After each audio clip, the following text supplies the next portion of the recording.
तो पाठ की बात आगे करते हैं। हमने यहाँ तक किया था कि टोकरी की तह में कीनों के नीचे नमक की पुड़िया है।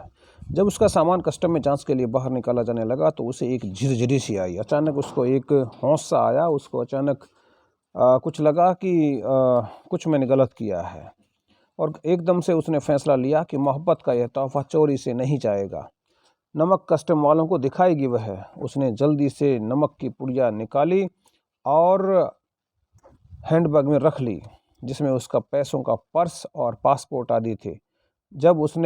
जब सामान कस्टम से होकर रेल की तरफ चला तो वह एक कस्टम अफसर की तरफ बढ़ी।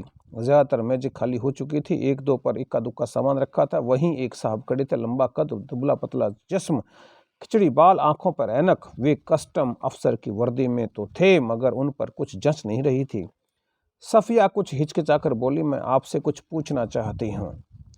सफिया जो है, उन्होंने नज़र भर कर उसे गौर से देखा। फरमाइए, पूछिए क्या पूछना चाहते हैं। उनके लहजे ने सफिया की हिम्मत बढ़ा दी। आप कहाँ के रहने वाले हैं? उन्होंने कुछ हैरान होकर उसे गौर से देखा। मेरा वतन दिल्ली है, और आप भी तो हमारी ही तरफ की मालूम होती हैं। अपने अजीज़ों से मिलने आई होंगी, अपने जो मित्र हैं, प्रिय हैं, रिश्तेदार हैं, यार हैं, उनसे मिलने आए होंगे आप। जी हाँ, मैं लखनऊ की हूँ, अपने भाइयों से मिलने आई थी। वे लोग इधर आ गई हैं। आपको भी तो शायद इधर आए काफ़ी समय हो गया होगा।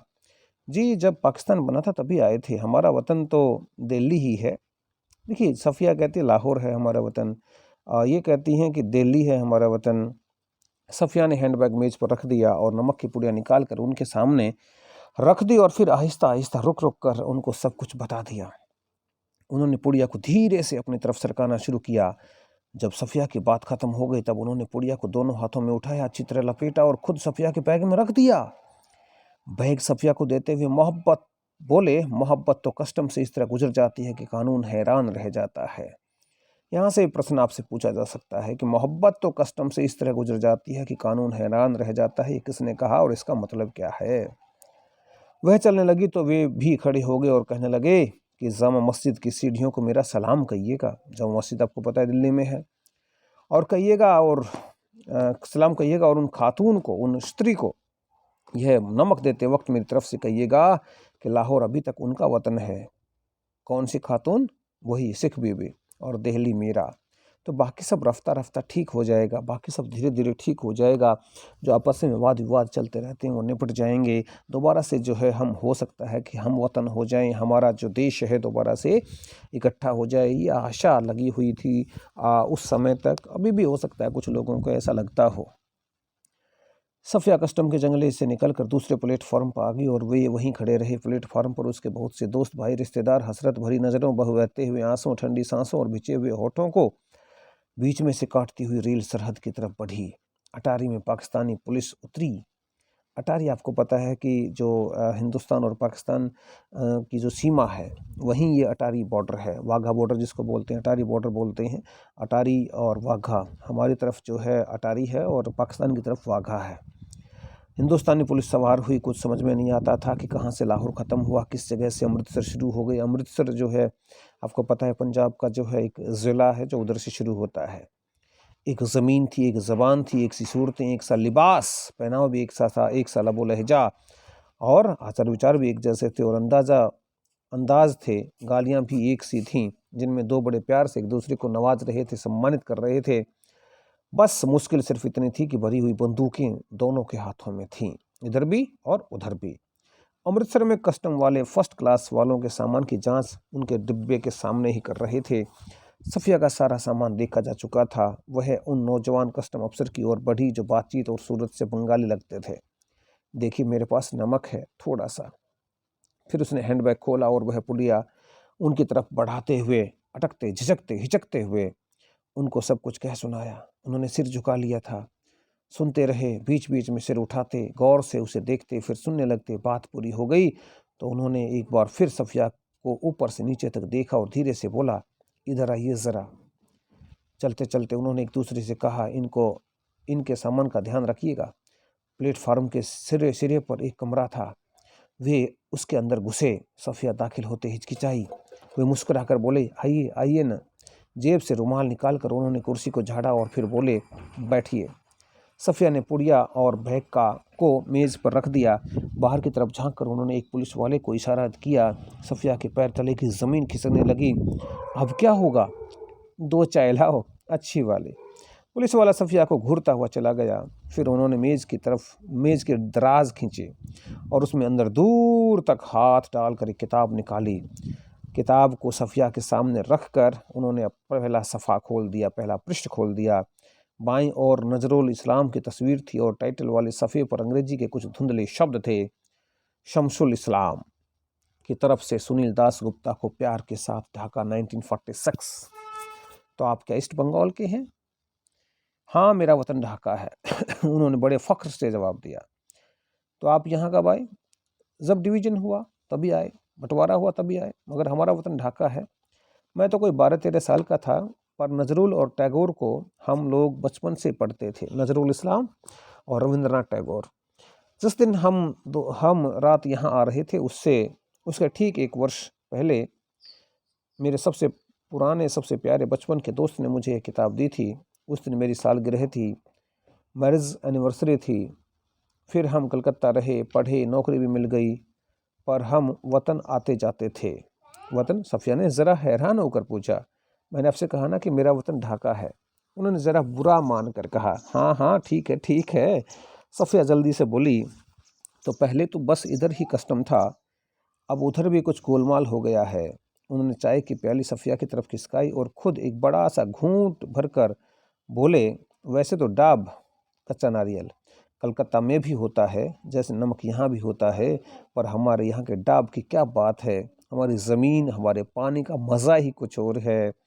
कहा भी जाता है कि जो जन्मभूमि है वो स्वर्ग से भी बढ़कर है। जननी जन्मभूमि सर्वगादपि गरीयसी। उठते वक्त उन्होंने पुड़िया सफ़िया के बैग में रख दी और खुद उस बैग को उठाकर आगे आगे चलने लगे। सफ़िया ने उनके पीछे चलना शुरू किया। जब सफ़िया अमृतसर के पुल पर चढ़ रही थी तब पुल की सबसे निचली सीढ़ी के पास वे सिर झुकाए चुपचाप खड़े थे। सफ़िया सोचती जा रही थी, किसका वतन कहाँ है? वह जो कस्टम के इस तरफ है या उस तरफ है। तो ये जो है हमारा पाठ बहुत रोचक, बहुत बेहतरीन, बहुत इंटरेस्टिंग और बहुत मज़ेदार अच्छी कहानी आपने पढ़ी। और याद रखें कि ये कहानी में से जो है क्वेश्चंस भी आते हैं और हो सकता है कि व्याख्या भी जो आपको इस कहानी में से मिले। तो ध्यानपूर्वक आप इस कहानी को जो है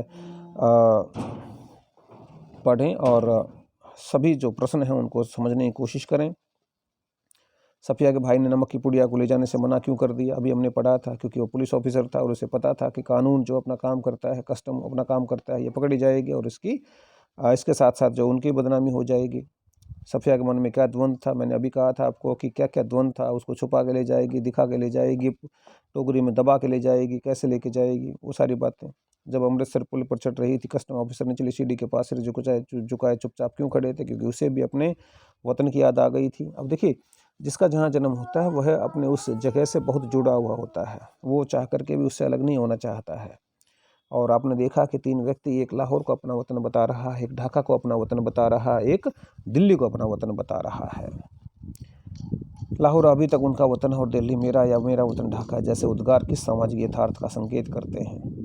अभी जो मैंने बात कही ये संकेत करते हैं उस बात का जिसमें जहाँ जिसका जन्म होता है, जो जहाँ का वासिंदा था बचपन में, वह उसी जगह से जुड़ कर रहना चाहता है, उसको वो छोड़ना नहीं चाहता।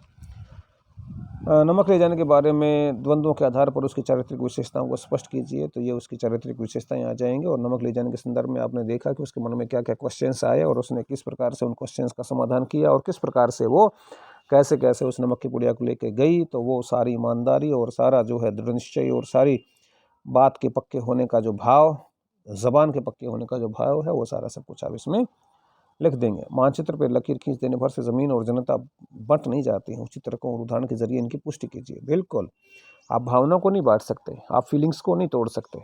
आप ज़मीन को बांट सकते हैं, बीच में एक रेखा खींच सकते हैं, एक दीवार खींच सकते हैं, लेकिन भावनाएं जो हैं वो अटूट हैं। भावनाएं सबकी अपनी मलकियत होती हैं। नमक कहानी में भारत और पाक की जनता के आरोपित भेदभावों के बीच मोहब्बत का नमकीन स्वाद घुला है कैसे? बहुत मज़ेदार क्वेश्चन है, मुझे बहुत अच्छा लगा और शायद आपको भी अच्छा लगा होगा और आप भी इस क्वेश्चन का अच्छे से उत्तर दे पाएंगे। क्यों कहा गया है? क्या सब कानून हुकूमत के ही होते हैं? कुछ मोहब्बत, मुरम्मत, आदमियत, इंसानियत के नहीं होते? आपको पता है कि ये सफ़िया ने कहा अपने भाई को, क्यों कहा गया है? तो आप बताएंगे कि नमक की पुड़िया लाना चाहती थी लेकिन उसके भाई ने कर दिया मना, लेकिन सफ़िया है बात की पक्की है और वो लेके आना चाहती है, इसलिए उसने जो है ऐसा कहा। भावना के स्थान पर बुद्धि की बात मैंने की थी। मोहब्बत तो कस्टम से इस तरह गुजर जाती, ये भी मैंने कहा था आपको निशान लगाने के लिए। हमारी ज़मीन, हमारी पानी का मज़ा ही कुछ और है, ये भी लास्ट में आया था जब वो कच्चे डाब की बात कर रहा था, कच्चे नारियल की बात कर रहा था। तो यहाँ से भी जो है क्वेश्चन बन जाएगा। समझाइए तो ज़रा में से भी आपसे क्वेश्चन पूछा जा सकता है। आसपास में से जो है क्वेश्चन देखिए। नमक कहानी में हिंदुस्तान पाकिस्तान के रहने वाले वर्तमान समय किस स्थिति को स्पष्ट कीजिए, ये भी क्वेश्चन अच्छा है। सफ़िया की मनस्थिति को उस कहानी में एक विशिष्ट सुंदर में समझाया गया होते तो आप क्या करते। तो जो भी कई इसमें जो है क्वेश्चंस हैं जो कि बहुत बहुत बहुत ज़्यादा महत्वपूर्ण हैं। इन क्वेश्चंस को आप ध्यान से पढ़िए, ध्यान से पढ़ करके और फिर उन प्रश्नों के उत्तर खोजिए। छोटे क्वेश्चंस जो हैं वो तैयार कीजिए। मैं भी आपके पास छोटे क्वेश्चंस भेजूँगा और उनको भी अपनी नोटबुक में लिखेंगे। बड़े क्वेश्चंस को भी आप अपनी नोटबुक में लिखेंगे और साथ ही साथ याद भी करने की कोशिश करेंगे, क्योंकि सेट थर्ड में नमक पाठ आने वाला है और बहुत रोचक है। क्वेश्चंस याद अवश्य करें साथ साथ।